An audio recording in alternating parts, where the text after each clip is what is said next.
Today we'll be reviewing the 75 Luxury Digital Papers Textures Kit. They are 12 by 12 inch, 300 DPI. And these are the cover photos for the textures. Now, one of the mistakes that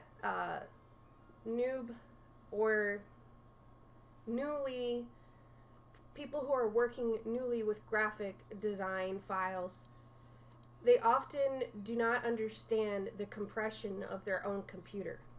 When the files are located on your computer, you can see that they're smaller in compression to save space. This will often make the textures look blurry from far away. You need to actually open them up and view them at 100% in order to see the quality. Now, most of this is done in a program like Photoshop, PicMonkey, or whatever.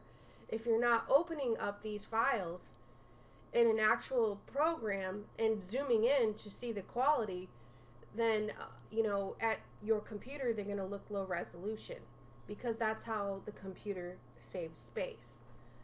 That is just the way things are done. They are not blurry. So you have all of these here. All you have to do is open them up with your Windows viewer. If you have Mac, whatever program that you use, you zoom in and you could see that the quality is here. You can also open these in Photoshop. Open with Adobe Photoshop. Expand, and you can go down here. Sorry, I have a brush selected. Enter 100% view. Look at the quality. It's very, very nice, crisp, and this is super, super good quality.